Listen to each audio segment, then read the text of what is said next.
Cutting straight across now to the IMF Chief Economist Geeta Gopinath, who is briefing the media on the world economic outlook. Take a listen in.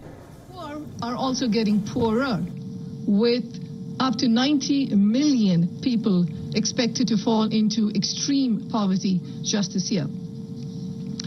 The ascent out of this calamitous great lockdown is likely to be long, uneven, and highly uncertain. It is therefore essential that fiscal and monetary policy support are not prematurely withdrawn as best possible. In our latest World Economic Outlook, we continue to project a deep recession in 2020. Global growth is projected to be minus 4.4%, which is a small upgrade from June. This upgrade owes to somewhat less dire outcomes in the second quarter, as well as signs of a stronger recovery in the third quarter, offset partially by downgrades in some emerging and developing economies. In 2021, growth is projected to rebound to 5.2%, slightly below our June projection. Now, except for China, where output is expected to exceed 2019 levels this year, output in both advanced economies and emerging and developing economies are projected to stay below 2019 levels well into 2021. Now, countries that rely heavily on contact-intensive services and oil exports face weaker recoveries compared to manufacturing-led economies.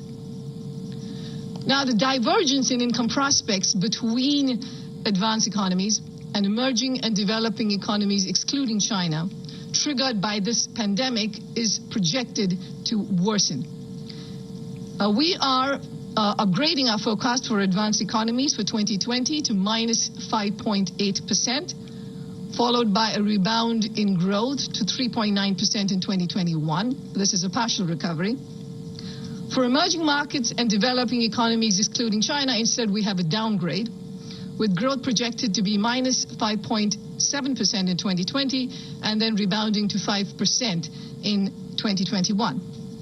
Now, with this, the cumulative hit to per capita income for emerging and developing economies, excluding China, over this year and next is projected to be greater than that for advanced economies.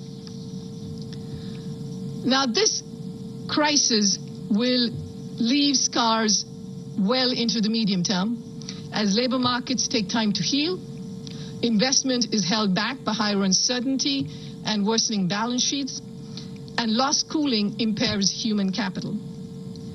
Now, after the rebound in growth in 2021, global growth is expected to gradually slow to about 3.5% in the medium term, which means that over the medium term we have a projection of a permanent loss in output pretty much everywhere in the world. The cumulative loss in output, for instance, relative to the pre-pandemic projected path, will grow from 11 trillion over this year and next to 28 trillion by end 2025. Now, this represents a severe setback to improvements in average living standards pretty much everywhere in the world. Now, there remains tremendous uncertainty around the outlook. There are both downside risks and upside risks. The virus is resurging with localized lockdowns being reinstituted. Now, if this worsens and prospects for treatments and vaccines deteriorate, the toll on economic activity would be severe and likely amplified by severe financial market turmoil. Now, growing restrictions on trade and investment and rising geopolitical uncertainty could harm the recovery. Now, on the upside, faster and better news on treatments and vaccines or further policy stimulus can significantly improve the outlook. Now, considerable policy support has already been put in, fiscal support of up to 12 trillion, many actions by central banks around the world, and that has helped to save lives and livelihoods and prevented a financial catastrophe. However, there is still much that needs to be done to ensure a sustained recovery.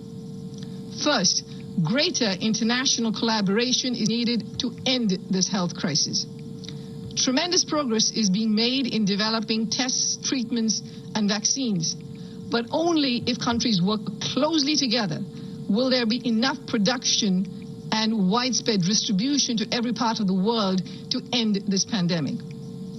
Now, we estimate that if medical solutions can be made available faster and more widely relative to our current baseline, it could lead to a cumulative increase in global income of almost $9 trillion by end 2025, benefiting all economies and reducing divergence.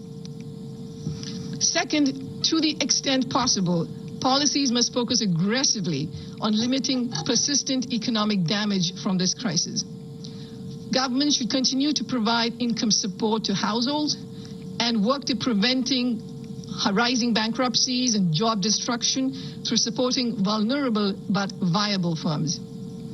Now, over time, as the recovery strengthens, policies should shift to facilitating a reallocation of resources towards sectors that are growing, like e-commerce, away from sectors that are shrinking.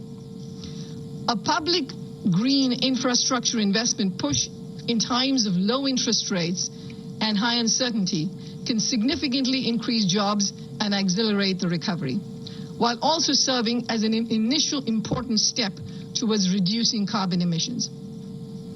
Now, emerging markets and developing economies are having to deal with this crisis with far fewer resources. Now, these economies will need to prioritize critical spending for health and support for the poor, and also ensure maximum efficiency. But they will also need continued support in the form of international grants, concessional aid, and in several cases, debt relief. Fiscal spending and output collapse have driven sovereign debt levels to a record 100% of global GDP. Now, while low interest rates, along with the projected rebound in growth in 2021, will stabilize debt for many countries, it will help all countries to have a medium-term fiscal framework to give confidence that debt remains sustainable. Investments in health, digital infrastructure, and green infrastructure and education can help achieve productive, inclusive, and sustainable growth. Now, this is the worst crisis since the Great Depression, and it will take significant innovation on the policy front at both at the national level and at the international level to recover from this great lockdown. The challenges are daunting, but there are reasons to be hopeful.